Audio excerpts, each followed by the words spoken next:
नमस्कार दोस्तों, श्री कृष्ण योगी या भोगी, आज इस टॉपिक को क्लियर करेंगे। सबसे पहले मैं आपको जन्माष्टमी की हार्दिक शुभकामनाएं देता हूं और ईश्वर से कामना करता हूं कि आप सभी का जीवन बहुत अच्छा, व्यस्त और मस्त बीते।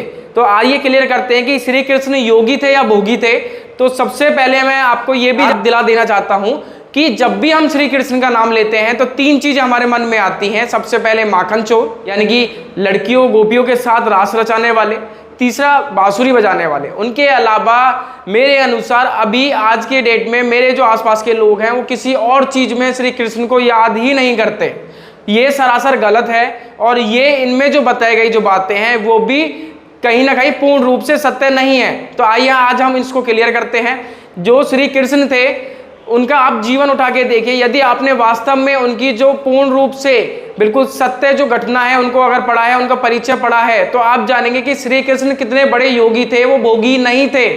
सबसे पहले जान लीजिए कि उनके माता पिता के साथ कितना बड़ा अत्याचार हुआ और एक राजशाही परिवार से आने के बाद भी उनको गुलाम बना के रखा गया। उनका जन्म जेल में हुआ, फिर उनको वहां से उनकी जान बचाते हुए अपने एक मित्र के घर, जो कि ब्रज क्षेत्र का जो प्रधान था, जिनको नंद बाबा भी कहा जाता है, उनके वहां पे लाके रख दिया गया। उनकी जान बचाई गई और फिर वहां पे वो धीरे धीरे बड़े हुए और वो सारा एरिया कंस का था, उनके मामा का था, जिन्होंने उनके माता पिता को बंदी बनाया हुआ था। उनके यानी कि अंडर आ जाता वो पूरा ब्रज क्षेत्र, मथुरा के अंडर आता था। मथुरा के राजा थे इनके मामा। अब उन्होंने यहाँ पे भी यानी कि चैन से बैठना स्वीकार नहीं किया और छोटी सी उम्र में ही लगभग 5 से 7 साल की उम्र में इन्होंने माखन के ऊपर जो टैक्स था, दूध दही इन चीज़ों के ऊपर जो टैक्स लगाया हुआ था उनके मामा ने, वो उसका विरोध करते हैं और उसको खाते हैं, लूटते हैं और उस सारे माखन को फैला देते हैं। उन्होंने पूरे जो ब्रज क्षेत्र के लोग हैं उनसे बोला था कि हम कर नहीं देंगे, हम किसी भी हालत में दूध दही के ऊपर, माखन के ऊपर कोई कर नहीं देंगे। और क्योंकि ये हमारा है, गौ माता हमारी है, धरती माता हमारी है, ये पूरा जो व्यवसाय है ये हमारा है, तो इसके ऊपर हम किसी को कर क्यों दें।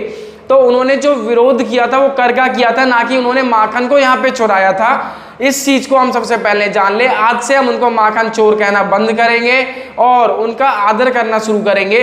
दूसरा आता है कि स्त्रियों के साथ उन्होंने तो रास रचाया, गोपियों के साथ रास रचाया। इतनी हजार इतनी लाख इनके गोपियां हुआ करती थी।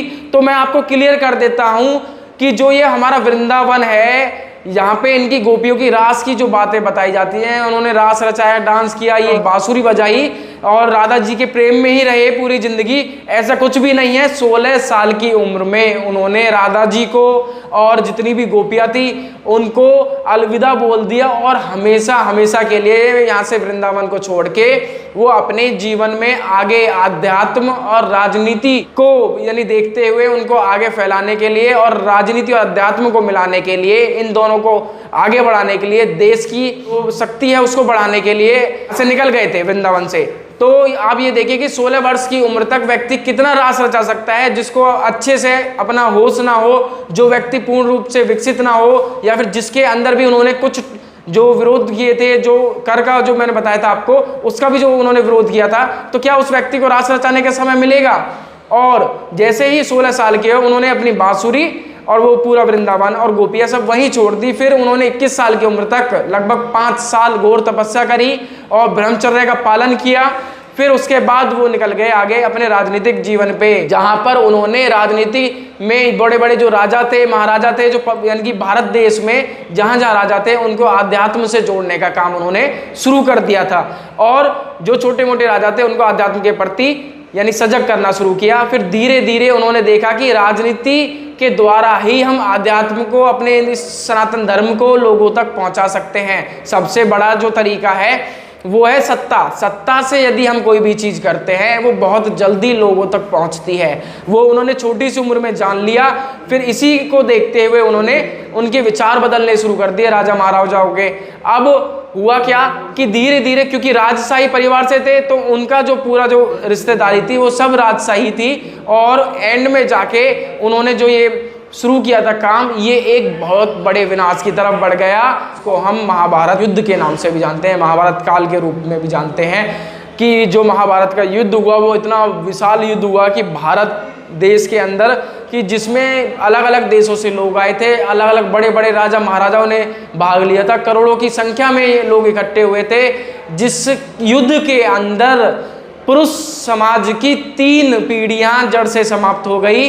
इतना बड़ा युद्ध कि जहां पर बहुत ज़्यादा बड़ी संख्या में, लगभग धरती से 90% जितने भी पुरुष थे हमारे, वो बिल्कुल ख़त्म हो चुके थे। 90% की संख्या में पुरुष विहीन ये धरती हो चुकी थी, क्षत्रिय विहीन ये धरती हो चुकी थी। लेकिन उसके बाद भी उन्होंने रोष ना मनाते हुए, उन्होंने इसका दुख ना मनाते हुए वो समान रहे, इस जो कि बहुत बड़ी बात है। और उन्होंने ये भी बोला कि योग कर्म सु कौशलम, जो कि गीता में उपदेश भी उन्होंने दिया था कि कुशलता पूर्वक से किसी एक से की ओर काम करते रहिए, वो ही योग के समान है। उन्होंने अर्जुन को बताया था ये चीज। जब धर्म के ऊपर काम किया, चाहे कोई भी कैसी भी बाधा बीच में आती रही, वो सारी उन्होंने पार करी। और लगभग हजारों की संख्या में उन्होंने बड़े बड़े गुरुकुल, बड़े बड़े विश्वविद्यालय, बड़ी होती हैं, धार्मिक जो स्थान होते हैं वो बनवाए उत्तर भारत में, और बल्कि गुजरात तक उन्होंने राज किया। अब आप देखिए कि वृंदावन में जन्म लेने वाला व्यक्ति कुरुक्षेत्र में जाके युद्ध लड़ता है, और अफगानिस्तान तक उसके यानी कि युद्ध के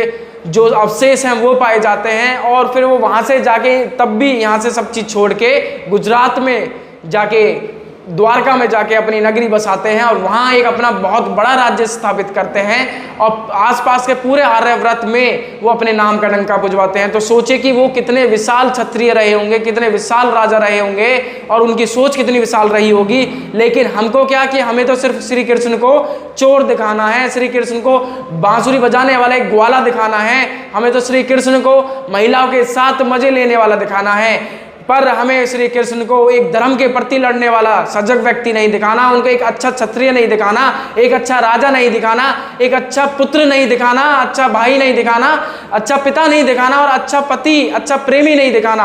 क्यों ऐसा? इसलिए किया गया है क्योंकि हमारे सनातन धर्म को तोड़ने का जो प्रयास चल रहा है, हम इस पे काम कर रहे हैं कि जितना हो सके कि इसको हम बचा सके, अपनी जो शुद्ध, जो हमारी धार्मिक जो पुस्तकें हैं उनका ज्ञान आप तक प्रदान कर सकें, आपको प्राप्त करा सकें। तो प्लीज़ इस वीडियो को जितना हो सके आगे शेयर करें, और बताएं कि हमारे श्री कृष्ण कौन थे, कितने बड़े योगी थे, कितने बड़े बड़े युद्धों को उन्होंने जितवाया, सैकड़ों युद्ध करे उन्होंने, हजारों सनातन धर्म के लिए बड़े बड़े मंदिर खुलवाए और उनके लिए गुरुकुल खुलवाए। इस चीज़ को हम आगे बढ़ाएंगे, ना कि वो चोर थे, ग्वाले थे और रास रचाने वाले थे। इस चीज़ को आगे बढ़ाएंगे। नमस्कार।